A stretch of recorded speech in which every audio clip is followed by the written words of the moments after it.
and the red lights go off, the race is on, everyone getting up to speed. And they are pushing back towards the front of the field again.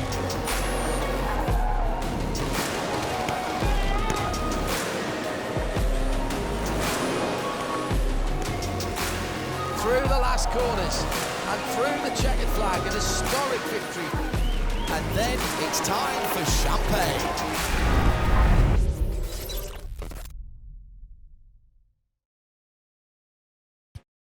Hello everybody, I'm John Hindorf, welcoming you to the Michelin 24 Hours of Dubai. This is a race where precision, pace and patience decides everything. Drivers push flat out, lap after lap, in demanding conditions that challenge both concentration and reliability. To succeed here, teams must perform consistently for a full 24 hours. Dubai once again hosts the opening round of the endurance racing season, marking the 21st edition of the event here in the UAE. On the grid, cars from 14 manufacturers, 66 of them, with more than 270 drivers who represent 45 nations. This level of diversity is what makes the Michelin 24 Hours of Dubai one of the most international endurance races on the calendar. For more than 2 decades, the 24 Hours of Dubai has marked the first true highlight of the international motorsport season. Drivers and teams love this race because it brings together professionals and amateurs, factory-backed machines and privateer efforts all on one grid.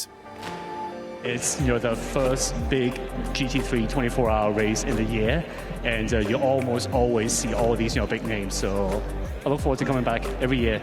I feel like there's not really any race. There's not really any race that's kind of like it.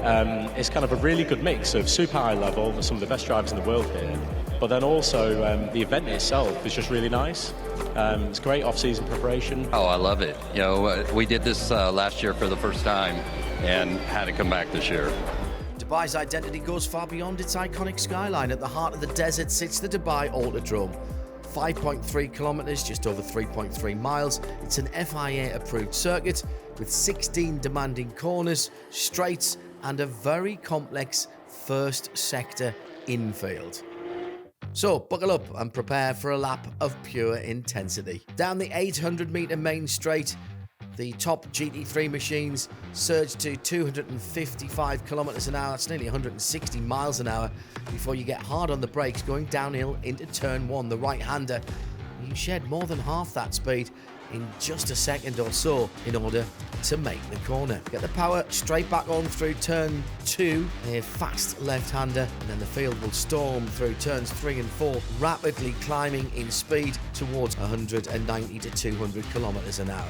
Turn 5, almost flat, well over 205 kilometers an hour, and then back on the brakes through turn 6 as you set up the tight second gear right-hander at turn 7. Build again, in terms of your speed at least, towards the long arcing left of turn number 8 and 9, a parabolic left-hand corner for 180 degrees and more. The car settled briefly, straight onto full power, and onto the 900-meter back straight. Here, courage is everything. This is the heaviest braking zone on the circuit. Speeds tumble from over 260 kilometers an hour, that's over 160 miles an hour, down to around about 40 miles an hour or 65 kilometers an hour. The cars dance and squirm under braking as you ram down through the gears back to second or sometimes even first. Your position is critical on the run uphill to the left turn of turn 11. Don't need to hit the apex. Then there's a short burst uphill before the heavy braking again for the right-hander at turn 12. This is a tough one because just as you get through the apex at that right-hander, the track falls away. So you have to accelerate gently and then get the speed up again through the flat-out turn 13, little left-hand kink, before you plunge into the distinctive Autodrome speedball, the left-hander at turn 14. From here, accuracy matters. Turn 15, well, that is all about control and balance. And you set up final challenge, the long sweeping right-hander at turn 16. Get it right, and the reward is a clean, fast exit back onto the start-finish straight. It's time to qualify. Time for grabbing the coveted pole position. 3 drivers per team, 1 goal. Extract the maximum from the car. Only the best lap from each driver counts, and then We average that out for the car, and that fastest average earns pole position for the team. For the 2026 season opener, the organisers, Creventic, have raised the stakes. There'll be a top 10 shootout after qualifying, a head-to-head battle, starting with the 10th quickest. Each team gets one fast lap only. One chance, no margins, no second attempt. Let's have a look at the TCE class first. The number 127 car has the fastest time in Q2 and Q3, and that secures pole position. In GT4, it's the BMW M4 GT4, number 445, the German Czerny Motorsport team. All three drivers have impressed with the best lap times in their sessions. When the sums are done, they've outpaced their competitors by more than 3 seconds. In the GTX class, Brendan Leach in the Lamborghini Huracan Super Trofeo from Lippert Motorsport, the number 710 car, is the first driver to get under the magical 1 minute 59 second mark. So at the moment, pole position provisionally for the Kiwi pro driver and his teammates. But it's not over yet. Nico Prost, son of former Formula 1 hero Alain Prost, is still on a quick lap with his Ginetta G56 GT2. There's an opportunity to take pole position away from Lippert at the very last second, but it's not quite enough for Prost. So pole position for Lippert Motorsport. Well done, guys. Here's Brendan Leach. Yeah, good. The Lippert guys have done an amazing job this weekend, and thanks to everybody for having me along to join the crew. So looking forward to the race tomorrow. It's a long one. I'm here to defend our win from last year. So big 24 hours coming up. In the 992 class, once again, the Dutch squad, Red Camel Jordans.nl, have kept their cool. Ivo Breukers, his two sons Rick and Luke, together with the Swiss driver Fabian Dance, 0.3 of a second ahead of Mühlner Motorsport in second. In the hard-fought GT3 category, after the 3 qualifying sessions, only 0.4 of a second separate the whole of the top 10. The stage is set for a thrilling shootout. Ben Pack is the first driver to lay down a really quick one. The TFT Racing team had qualified in 5th, but Pack has delivered one flying lap and they're provisionally on pole. Next up, Team WRT with the number 669 BMW. 4th after standard qualifying, Kelvin van der Linde can't challenge the TFT Racing and they stay in 4th place.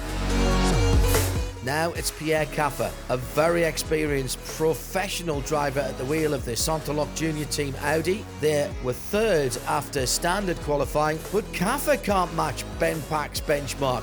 1/4 of a second slower, but he does slot into 2nd place. Winward Racing with the number 16 car rolling out 2nd quickest in the first part of qualifying. Lucas Stoltz, endurance racing expert and DTM driver, can't repeat the pace that he put in earlier. He's over a second down and they've dropped the 5th position. Now only one contender remains. The car that was fastest in qualifying, the 2nd car from Winward Racing. This is the number 81 and now it really counts. Marvin Dienst squeezes everything out of his Mercedes AMG GT3 and pushes the German racing machine to the absolute limit. But even that isn't enough. Once again, more than a second slower, and Winward Racing falls back to 6th. Ben Pack has delivered when it mattered most. A fabulously well-deserved pole for TFT Racing. I'm feeling great, so happy to be on pole. I put it everything I had, so super happy. We worked together with the team, so we had a good car.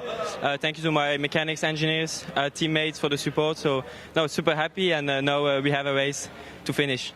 Saturday, race day. On the grid, time feels a little different. Months of preparation has come down to these final minutes. Every detail matters now. No second chance once the race begins. The atmosphere is tense but controlled. This is endurance racing, so nothing is rushed, but nothing is left to chance either. The grid is ready, so are the teams, the drivers. Everyone knows what lies ahead. 24 demanding hours of pressure, traffic, fatigue, and constant decision making. Patrick Charlet from the pole-sitting TFT Racing team points out another important factor. Concentration. The Michelin 24 Hours at Dubai attracts many big names in motorsport. Pierre Caffer always enjoys coming back here. Yeah, it looks like, and it's really fantastic to be here again. And I have to say, the 24-hour series of Creventic, they have done an awesome job. And look on the crowd here, look on the field, how many fantastic cars, 32 GT3, every brand is here. And yeah, it's nice for us to be in the first row, and we will see 24 hours. As you know, it's a pretty long race. We know that our Audi R8 is bulletproof. It's an old car, let's say. Yeah, we are looking forward. Not just motorsport stars here on the grid at the Dubai Autodrome. Ajit Kumar, a true cinematic superstar, and wherever he appears, he attracts a huge crowd of fans. Give it our best. I mean, and leave the results to the Almighty. You know, just be honest with what we're doing, and be as what shall I say, confident, and hope for the best. Team Red Camel Jordan.nl learned the hard way last week in Abu Dhabi that in a long distance race, all your dreams can be over after just a few corners. A fifth turn first lap collision meant they retired from the race after less than half a lap. Yeah, I mean, last week we were in a sandwich, so nothing that we could do there. Now we have a new chance and an even more important race, so we're looking forward to it. Almost time for the warm-up lap. Let's have a look at the starting grid. On pole position, TFT Racing with the Sontoloc Junior team lining up alongside them on the front row. Row 2, the Optimum Motorsport McLaren is third. Team WRT BMW number 669 in fourth. On row 3, 2 Winward Racing Mercedes AMG GT3s, the 16 and the 81. Behind them, the second of the Team WRT BMWs is in 7th, alongside the Porsche from Pure Racing in 8th. And completing the top 10 on row 5, Dragon Racing, with the first Ferrari on the grid, ahead of the familiar colours of Herbeth Motorsport in their Porsche. 65 cars rolling on the warm-up lap. Perhaps this will be the last calm moment for the next 24 hours. Once the lights go out, of course, everything changes, and from here on, it's about consistency, teamwork, and staying out of trouble. Here comes the whole field onto the start-finish straight, ready to go flat out. And as the red lights go out, the Michelin 24 Hours of Dubai 2026 gets underway, and a drag race down to turn 1. Everyone's searching for the perfect line. They can't all have it. Cars spread out across the track here, 5 wide, charging towards that first corner. Not the cleanest start for the pole-sitting Ben Pack in the gold and black Mercedes. He's way up on the curb on the inside, not entirely on the track there. That was a big risk of contact with Anthony McIntosh trying to make up ground in the yellow and black BMW. Started from 4th, already in 2nd. He's ahead of Elliot Earhart's black Audi R8. But for now, Ben Pack defending the lead ahead of McIntosh. Another good start behind the two leaders, the dark blue Porsche of Luc Hartog, the number 10. Remember, he started 10th on the grid, up to 3rd already. Incredible start from the young Dutchman.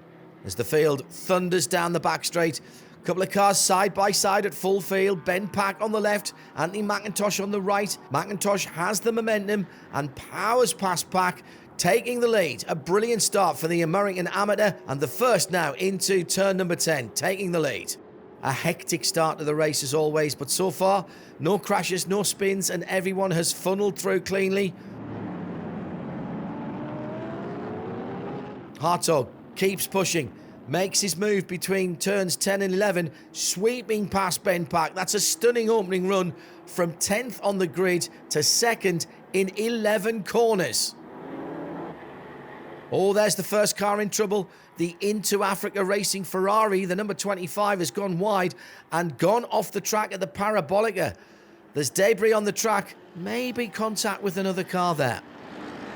1 lap down, and a very different looking order to the grid that we set yesterday. Anthony McIntosh for Team WRT in the lead, ahead of Luc Hartog for Herbeth Motorsport. The pole-sitting Ben Pack is in 3rd, ahead of Winward Racing in 4th. 5th and 6th, the 2 red Paradigm Competition BMWs, the 992 and 991 cars. 7th, the 2nd WRT BMW, and in 8th, it's the Sontoloc Junior team. Now we know where that debris on the track has come from. The number 21, the Audi from Team Haas RT. That must have been a very heavy impact, despite the driver can still see, although the front end of the car is on his windscreen. Amazingly, the car is brought back safely to the pits. This has all happened behind the drivers at the front, so they've seen nothing of this, but we will have our first Code 60 of the race. This safety procedure in the Michelin 24-hour series manages on-track incidents. When the purple flags come out, everyone slows down to a maximum of 60 kph. They maintain their positions, no overtaking allowed, but unlike a safety car, this avoids bunching up the field, keeps the gaps between cars consistent, and that means that we can have a quick and safe response for the marshals to any incidents that have occurred. Back to green, and a perfect restart by Ben Pack. He gets to the inside and goes past Luke Hartog. A really hard battle between the Mercedes and the Porsche drivers. Luke Hartog refuses to back down and quickly reclaims second place. Anthony McIntosh is pulling away from him though in the yellow and black BMW on the straights. The BMW has incredible speed, but also seems to have good performance in the technically demanding infield sector. Maybe this is just a perfect setup for the M4. 5 laps into the race now, the leaders are already catching the slower cars, so now lapped traffic becomes a further factor, and it's a big challenge in a field with 65 entries. Every overtaking manoeuvre poses a danger and a risk. Up at the front, 2 leaders edging away, all eyes on the battle. Just behind them, a fierce fight for third. James Kellett in the bright red Paradigm Competition BMW M4 GT3 started 5th. He's on the attack, closing in on Ben Pack in the TFT Racing Mercedes. Pack fends off the first attack, but down the long back straight, here comes Kellett making his move, late braking, perfect inside line, and the BMW goes through. That was a bold overtaking move there, and Kellett is pulling away immediately from Pack. Pack with no chance to take a breather. The next challenger is already on his tail. It's Maro Engel in the dark blue Winward Racing Mercedes. At the end of the start-finish straight, Engel not quite close enough. Well, not yet. Through the tricky combination of turns 2, 3 and 4, Engel glides past Pack. That was almost effortless. And right now, Ben Pack just doesn't seem to have the pace to keep up with the others. From pole down to 5th position.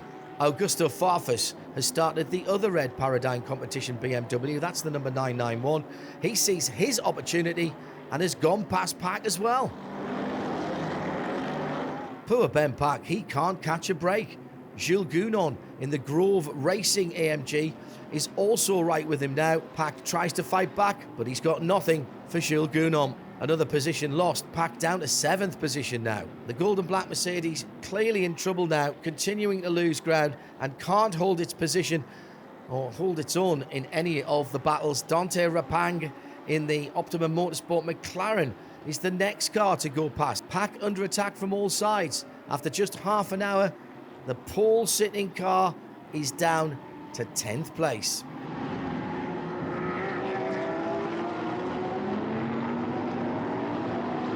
It's a different story for Anthony McIntosh at the front of the field.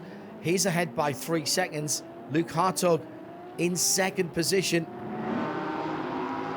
Hartog consistently posting strong lap times, but can't close the gap on McIntosh. Actually, he's going to have to be careful here himself, because James Kellett in the AM car of Paradigm Competition is closing in with almost an hour completed. Let's have a look at the classes outside of the front of the field. Rick Breukers has been driving the red Camel Jordan NL Porsche 911 GT Cup car and has navigated the hectic opening phase brilliantly. Crucially, he's held on to pole position in the 992 class. No room to relax though, he's just got 1.3 seconds over Huub van Eindhoven from the Tierra Outdoor Racing team.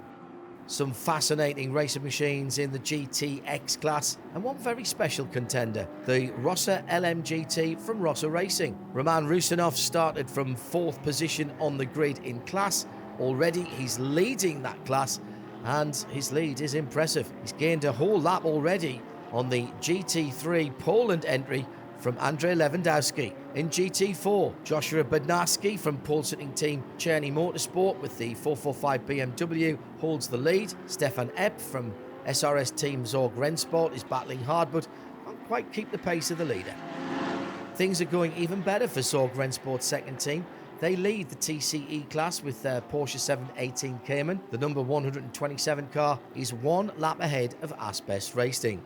An hour and 15 minutes into the race, and Lurk Hardog of Herbert Motorsport is closing in on Kelvin von der Linde. Hardog not far off getting right into the slipstream of the BMW. When we're coming into the time for the first set of pit stops, both of the leaders simultaneously diving into the pits. Now it's down to the team who can work faster and get the car back onto the track. Herbert Motorsport have won that battle with still almost 23 hours left on the clock. Those few seconds make no real difference at all at this stage.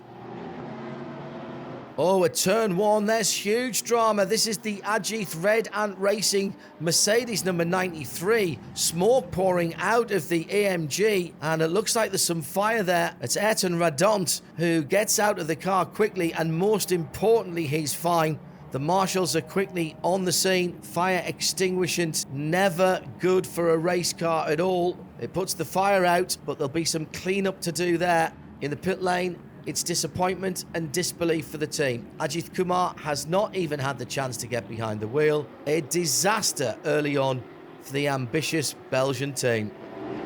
Well, they're trying to work on it with probably an engine failure. So trying to sort it out. Yet to get an update on what the cause is. Firstly, I feel sorry for Ayrton. He was driving so well. P2, but in all honesty, we're glad no one was hurt. He's safe, and that's what matters to us right now. Well, it's an issue with the car. I'm sure the team and Mercedes will sort this out and find what the cause was. So we live another day to fight another day, and that's how brutal the sport is. So a massive job now for the mechanics at Ajith Red Ant Racing. Challenges are everywhere here at the Michelin 24 Hours of Dubai. For the TCE runners like Asbest Racing and the number 103 car, an uphill battle. Not one of the quickest cars on the track, so they are constantly looking in their mirrors, always on alert, as the faster GT3 machinery will be coming through at full speed. So far, it's been quite boring, which is good news. So we've kept ourselves out of trouble. Being in a TCR car, we're one of the slowest out there, which means when we're driving, we're very much 50% of the lap is looking in our rear view mirrors, and we've got GT3 cars dive bombing us left and right. So particularly our first few laps, when the pack's super tight, we'll be trying to stay out of trouble. Our strategy, as it were, is between now and until it gets dark, is to just do that. Keep ourselves out of trouble. We're not chasing lap times. When temperatures drop, we are looking to pick up the pace then. Smooth sailing so far for James Walker's team. Same can't be said for their Asbest Racing sister car, the 111. A suspension failure has brought them into the pit lane, and this will be an intensive repair job. Meanwhile, down at Cribile Sport, the number 925 Porsche has a problem too. It's stuck at turn one, another code 60. That will need recovering to bring that car back to the pit lane on a flatbed. Good opportunity here for the leaders to pit. So the code 60 has jumbled the rankings up just a little bit. And for the first time, we've got the number 991 Paradigm Competition BMW in the lead. Augusto Farfus behind the wheel of that red BMW. Jordan Pepper from Team WRT right on his heels in a similar M4 GT3. Just 4 seconds between the two Bavarian cars. Jordan Pepper lapping slightly quicker than the Brazilian Farfus. The South African closing in lap by lap. Surely it won't be long now before Jordan Pepper regains the lead. 4 hours are completed now, so let's have a look at the classes. Owing to code 60s and different pit strategies, we have a new leader in the 992 class. Red Ant Racing has taken the top spot, now a lap ahead of Team GP Elite. Been a change also at the front of the GTX class over the last couple of hours. Team CMR with the black Ginetta G56 GT2 leading the way with a 43-second advantage over GT3 Poland. The former leader, Rossa Racing, down to third. No change at the front of the GT4 class, quite the opposite actually.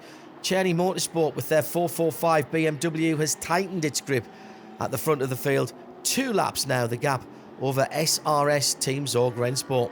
Plenty of drama though in TCE. The former leader SRS Team Zorg Rennsport have had technical issues. 45 minutes lost in the pit lane. That's opened the door for Asbest Racing with their number 102 touring car. They've seized that opportunity moved into the lead and built up a commanding 4-lap advantage. Over 4.5 hours into the race now, the sun begins to set and the race enters a different phase. The visibility will change, temperatures will drop, and concentration becomes ever more critical. This is where an endurance race truly shows its character, not through outright speed, but through control, consistency, and staying out of trouble until the eagerly awaited morning.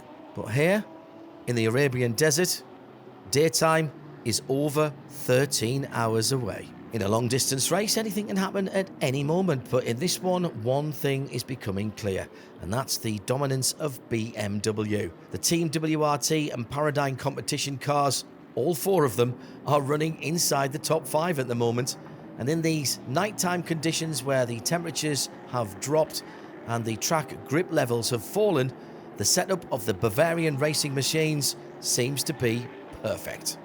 James Kellett is currently behind the wheel of the leading BMW from Paradigm. That's the number 991 car. 1 minute and 15 seconds is his advantage over the chasing pack. Kellett is delivering a superb night stint, fast but always aware of everything that has happened around him. Absolutely amazing. The car is on point. I can't thank the team and the engineers, Rob and Rich. The car's unreal. And we knew it was going to get a little bit quicker for us when the night became a little bit cooler. And I can't believe it. The car's on point, and yeah, I was just bringing it home as best as possible. 8 o'clock in the evening, and one of the great traditions of the Michelin 24 Hours of Dubai, the spectacular fireworks are lighting up the desert sky. Against Dubai's iconic backdrop, the mix of roaring engines and dazzling fireworks creates a truly unforgettable atmosphere for drivers, teams, and fans. However, no matter how spectacular the fireworks are, for the drivers out on track, like Kelvin van der Linde, there's only one focus, and that is the outcome of the race. Yeah, it was a pretty painful stint out there. I mean, great to know that we're leading. I don't know how much it's worth, to be honest, at this stage in the race, but we got caught out a little bit with the full course yellow, and we probably almost double stinted the tyre set, which was pretty painful because I had to let a couple of quicker cars past. So yeah, pretty painful, but I think we survived, made the most out of it, and hopefully we can crack on now with a fresher set. They were great. The engineer came on the radio and said fireworks in 1 minute, so I had the full countdown. Felt like New Year's Eve all over again, so I enjoyed that one this time around.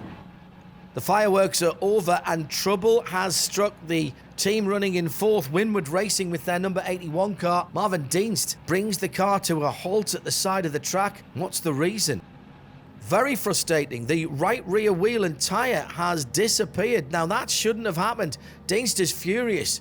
The team have been running exceptionally well with a genuine chance of a podium finish or better, and now all of their hopes are in jeopardy. Of course, it's a code 60 and a great chance for the leaders to come in for their next pit stops. Leader Team WRT have been down the pit lane twice under this code 60, but you can only fuel once for 15% of their maximum fuel allowance.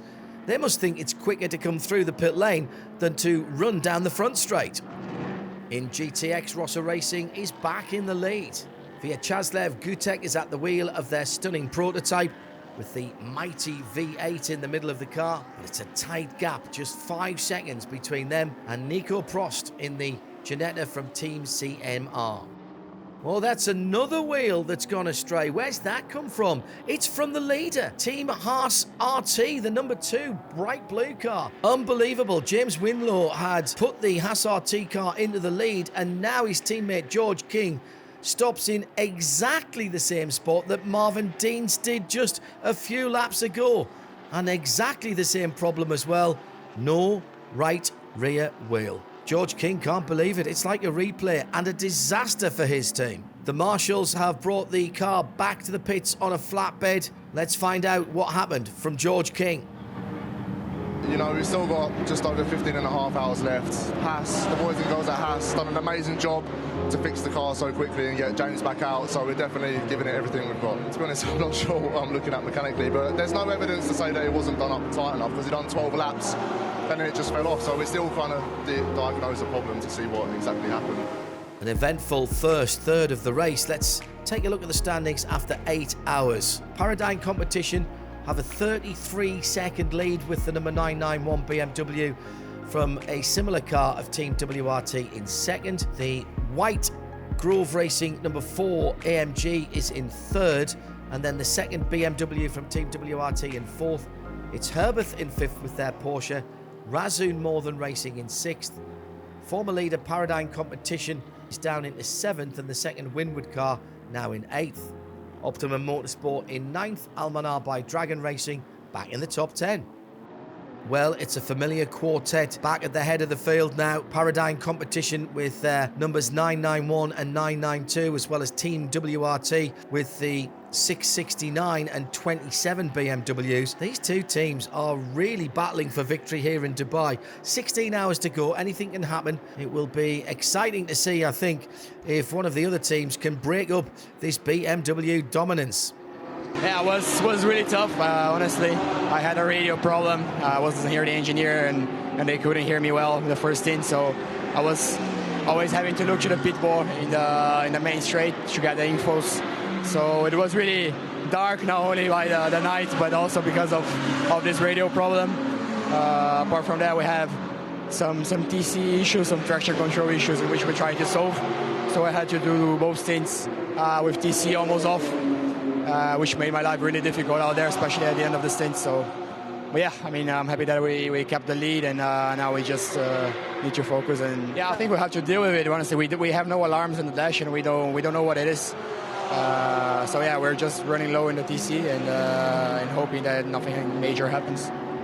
As we go through the 10-hour mark, the race has settled down a little bit. Teams now focused on maintaining their rhythm, avoiding any costly mistakes. In the other classes, there's been little change to the leaders over the past few hours. Team Tierra Outdoor Racing have reclaimed the lead in 992 class, though. Over the last few hours, they've built up an advantage of a lap to the Dutch family team of Red Camel Jordan.nl.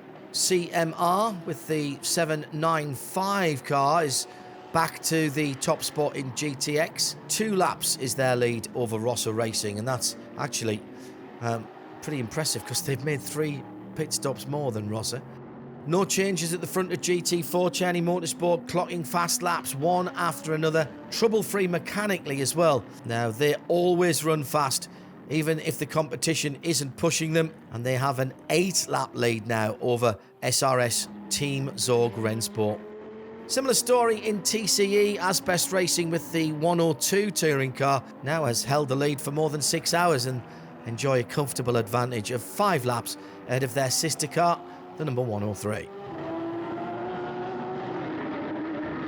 Oh, that's a big incident for Ivo Breukers in the Red Camel Jordan.nl Porsche. The 992 car has just regained the lead in class from Tierra Outdoor Racing, and that looks like a heavy impact. The car has hit the barrier. More bad luck for the team. Remember, they crashed out on the very first lap last weekend in Abu Dhabi. Yeah, I was going to the end of my stint. I think I still had some 7 laps to go or something. And yeah, our car is not the fastest at the moment. We don't know exactly what. But anyway, and turn 3 or 4, somebody turned up on the inside. I have to look back, but there's a place where you normally cannot be with a car unless you're cutting a lot, so I don't know. So I had to avoid, and during avoiding I came on the marbles and then spun around. I pressed the clutch right away, but I hit the barrier, and I hope we can repair, but a good result is over. The Michelin 24-Hour Series, not only known for its pro drivers and teams, but for consistently promoting and supporting young talent. This weekend, the United Motorsport Academy from Asia has brought along some of its students. They've been placed with the HRT team to learn from the team's expertise and gain valuable experience on their way to becoming race engineers. So I'm the founder of United Motorsports Academy. It's basically a technical motorsports academy focused for students in Asia to essentially work as race engineers, because a lot of students want to do this but have no idea in terms of how do you reach there, what do you do.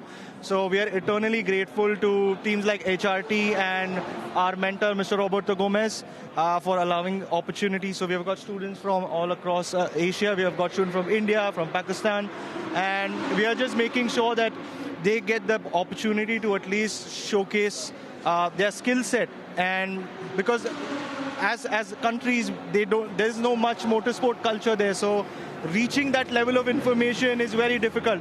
So events like these are absolutely perfect for them to essentially live out their dreams. A great programme and a perfect pathway for young talent to enter motorsport. Maybe in the future we'll even see some of them working for the current leaders Paradigm competition. Anthony McIntosh back behind the wheel now. 55 seconds is his lead, ahead of Fran Raeder in the Team WRT BMW. Endurance races are always a grueling test of skill and stamina. But when the racing is conducted under cover of darkness, it becomes a true proving ground. Flat out through the night with seeing hardly any reference points around the track, exactly what gives a 24-hour race its special feel and character. 16 hours completed now, that's 2/3 of the race. 411 laps are done and dusted. Here's the current standings. Team WRT in the lead, ahead of Paradigm competition. 3rd and 4th, the same combination. Team WRT ahead of Paradigm, so 4 BMWs in the top 4 positions. The first non-BMW is the Mercedes AMG of Winward Racing in 5th, and the Almanar by Dragon Racing Ferrari is in 6th. Grove have another AMG in 7th. The Audi of Continental Racing by Simpson are back in the top 10 now. They've fought their way to 8th. In 9th, it's the first Porsche 911 GT3R, that's Herbeth Motorsport, and Razoon More Than Racing rounds up the top 10. Following the retirement of Red Camel Jordan.NL, 3 teams have emerged as clear favourites for the podium in the 992 class. One of them is Seb Lajou Racing with the purple Porsche, the number 910. Together with Tierra Outdoor Racing have done much of the leading of this class, and Red Ant Racing, they are swapping and changing the top 3 places depending on their pit stop strategy. Team CMR have been dominating the GTX class for more than 7 hours. Leipart Motorsport trying to keep them honest and close the gap on the French team. That deficit has remained constant at round about 1 or 2 laps. Cherney Motorsport lead GT4, and with 7.5 hours to go, they've got an incredible 42-lap lead over SRS Team Zorg Rennsport. Asbest Racing, the number 102, leading the TCE class, 10 laps ahead of KCMG in their number 108 car. 7 o'clock in the morning, the first light of day just becoming visible here at the Michelin 24 Hours of Dubai. Sunrise brings a sense of relief and maybe a bit of renewed energy for teams and drivers. For many, it's a boost of morale and signals that the toughest part of the race is behind them. But it's far from over here. 6 hours still remaining, and 6 hours can be an eternity in endurance racing.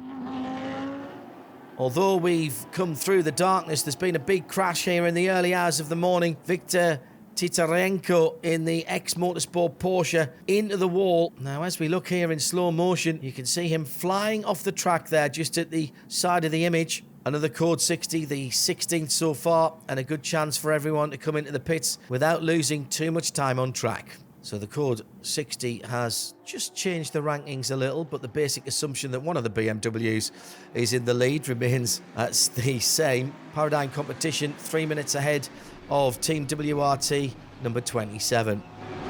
It's true, it's running really well for us. I started the race. I had a difficult start, to be honest. The first 3 laps I struggled a bit, but then we kept it clean. That is our target. We went through the night without any issues, and now, obviously we are on P2. Strategy-wise, it's a bit hard to say how this is going to end at the moment, but still we try to keep it clean. My last stint, it was the stint when the sun came up.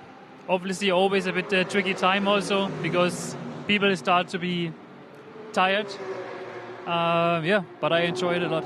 One of the few teams who are keeping pace with the BMWs up front is Winward Racing in the dark blue Mercedes AMG GT3. They've steadily moved through the field during the night, and Lucas Stoltz now in the car. He's in 3rd position. As the race goes on, you've got to hope that you are not struck by bad luck, but of all teams, it has struck the current leader in 992. Seb Lajou Racing, a flat left rear tyre, a long way back to the pits. The dream of a big win, maybe even a podium finish, well, that's over.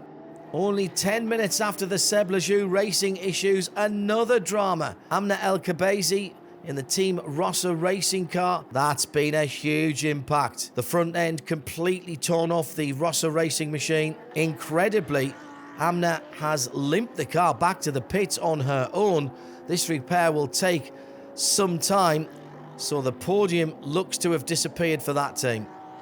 None of this has affected the bumblebee-coloured BMW number 669 from Team WRT, still leading and has led for over 170 laps now. 4.5 hours on the clock. Don't get too clever.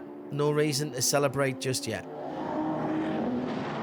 Oh, that is a very big incident. The Rossa GT reduced to its component parts. Let's have a look at the replay. Slight touch with the Porsche, and the Rossa shoots off into the wall, and there's an impact with another Porsche as well. Good news is all of the safety systems built into these racing cars have worked, and Roman Rusinov is climbing out of the car on his own. But what a drama for Rossa Racing. They just got the car back out on the track after the Amna Al Kabezi incident, and now this. Everybody in the top 10, including leader Kelvin von der Linde in the WRT BMW, have come to the pit lane. Let's hear from Roman Rusinov about that big crash. Yes, I'm okay. I think that's the first crash test of the car, so I think it went very well. We have a lot of carbon structure, crash sites on in the front and the rear, so I think the car is very safe. And we knew that from the beginning. And then, to be honest, what happened, it's a long race. And then I was side by side with the Porsche, and I don't know why he's moved on me in the last moment before braking when I was already side by side. So, well, it's gonna happen. It's a long race. Unfortunately, we was fighting for a podium, but well, it's endurance. After the earlier puncture on the Seblajou Racing Porsche, Tierra Outdoor Racing have a comfortable lead. 4 laps. So now, not just about fast lap times, all about keeping calm and getting the car safely to the finish. Team CMR seems to be following a similar plan. They're leading this GTX class by just 3 laps over Lippert Motorsport. And since Rossa Racing's bonnet incident and then the heavy crash around about half an hour ago, Lippert Motorsport have emerged as the closest challenger to Team CMR. Oh, that's not good. Problem with the left front wheel on the number 16 Winward Racing team car. They just fought their way back into a podium position, and now this has happened. The good news is there seems not to be any further damage to the bodywork or the suspension, so just a quick tyre change. That's done in less than a minute, and the car is back into the battle for the podium. Dan reported that he had a contact with another car, and consequence of that was a puncture, unfortunately. We came in immediately and changed tires, and now we went off again. Let's see if it works out at the end of the day. You could see that on TV pictures. We have minor damage on the front. Fingers crossed that we survived till the end. I don't believe it. That's the leader of the GTX class. Some smoke inside the car, and Nico Prost has been forced to park the Ginetta at the side of the race surface. What a setback, and incredibly frustrating as well. They were doing well, leading the GTX field for hours, and now their race may be over. Lippert Motorsport, the beneficiary of all this drama, they were running second just a few minutes ago, and now they've moved into the lead of that GTX class. 2 hours to go now. Team WRT has a 1-2 position with their 2 BMWs. 3.5 minutes ahead of Paradigm Competitions BMW, the number 992. What a great race for the Belgian team. Second place, Julian Hanses, the number 27, into the pit lane for what will be his second to last pit stop. Team CMR mechanics have worked wonders. Just 40 minutes have elapsed and the Ginetta is ready to go back into battle. The rest of the GTX field are out of contention, so that means it's second place for Team CMR, and that's a result that seemed almost impossible just 40 minutes ago. Obviously all the hot gases were not going and exiting the exhaust correctly, and the sills started to smoulder. Nico did the right thing, we're smoking the cockpit. Just a shame, but we got the exhaust changed pretty quick. We'll give the car a good clean out, bit of an inspection, Good to go again. Such a shame, you know. I mean, we drove our bottoms off. I've been polite all night, and first of all, you know, what a cracking race with the Rosser, and they had some misfortune, and then the Lipa Super Trofeo absolutely pushed us all the way. But just gutted, really. I mean, what spirit from Team CMR. I mean, they're an amazing group of people. You know, but we're going to finish this race, and you never know. There's still, I don't know how long's left, an hour or two. Anything could happen. Inside the last 60 minutes, and Team WRT is dominating with a 1-2 at the front of the field. The gap between the sister cars round about a minute. The two Paradigm BMWs a further 3 and then 6 minutes behind. Almost feels like WRT is focused on securing first and second rather than taking any unnecessary risks. If it stays like this would be WRT's 4th victory in 5 years here in the Michelin 24 Hours of Dubai. Winward Racing with the number 16 AMG. Well, there's a team that's not giving up. Remember, they had a flat tyre a couple of hours ago, but they're still fighting for the last place on the podium. The two BMWs probably too far ahead, but maybe they can catch the 3rd place Paradigm Competition BMW. Well, we've had an exciting couple of last hours. We have a technical issue on the car, which is causing us some difficulties, by which initially I had to be very careful to prevent it from getting more damaged, up to the point that they said hit all the curbs you can so that we can continue going and that it rips off. But Maro's been doing a cracking job, the team has been doing a cracking job, and yeah, we're best of the rest. It's a bit sad that it's a very BMW-dominated race. It's not fun, especially in a very much pace race, but it is what it is, and we're extracting the most of what we can, and currently we're fighting for possibly the last spot on the podium, but we need a bit of luck. The leader is into the pit lane. However, it's under code 60. That means Jordan Pepper can only take 18 litres of fuel. I don't think that's going to be enough to get them comfortably to the finish line. Mauro Engel, Winward Racing, stopped a little bit earlier. He would have taken on more fuel. I think this could be a crucial factor as we moved into the closing stages of the race. Drama for the 3rd place Paradigm Competition car with just half an hour before the checkered flag. It's a brake disc problem on the front left-hand side, and it's happened just past the start-finish line. Poor James Kellett will now have to limp around the track for 3 miles with that issue. All the front end scrubbing heavily on the bodywork. He doesn't want to slow down as he has a podium to defend, but the faster he goes, the more damage he could do.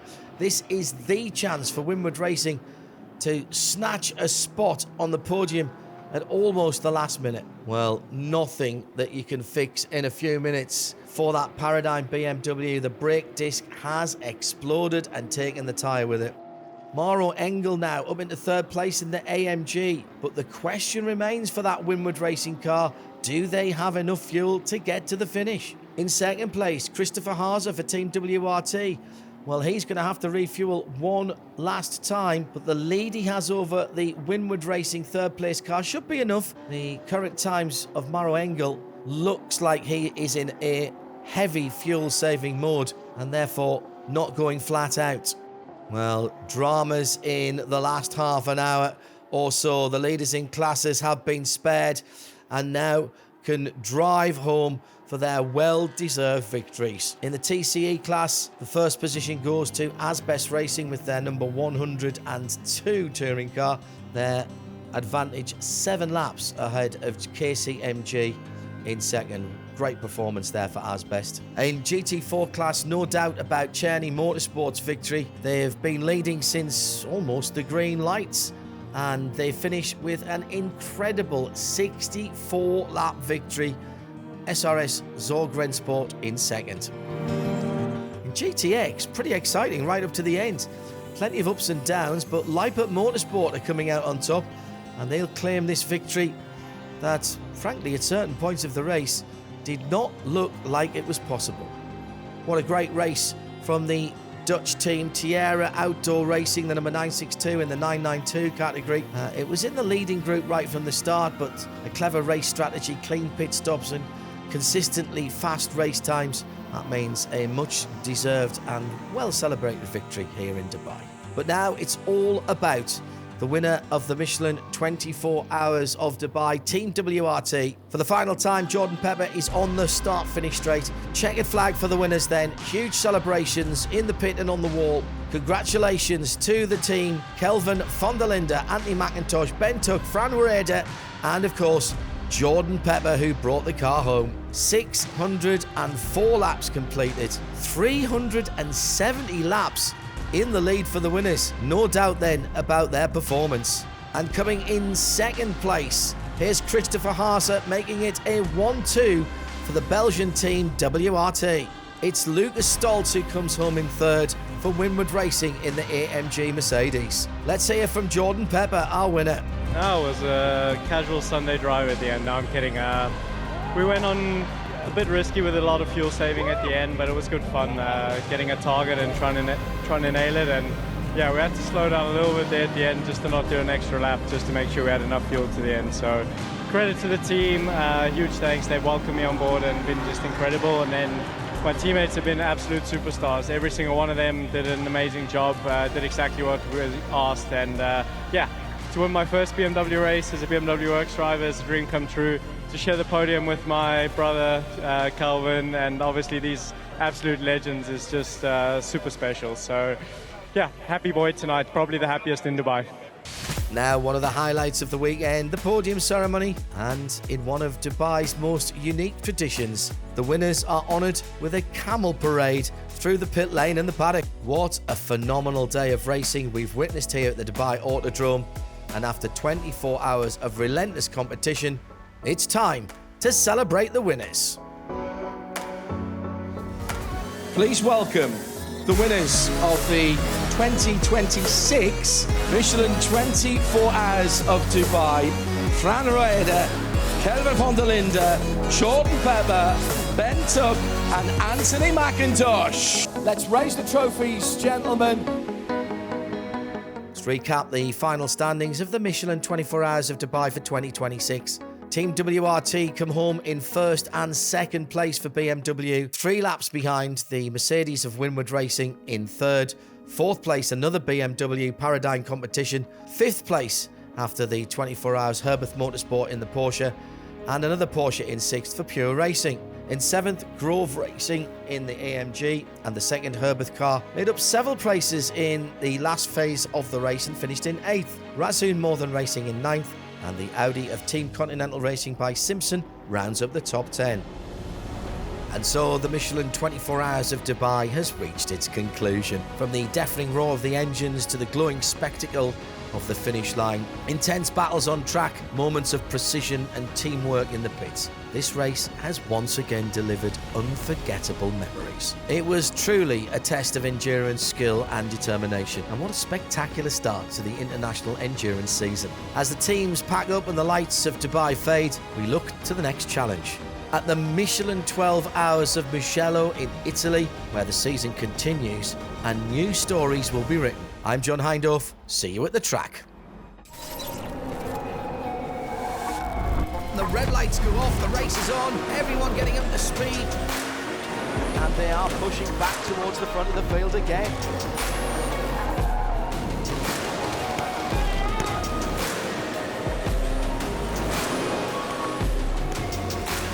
Through the last corners and through the checkered flag, an historic victory. And then it's time for champagne.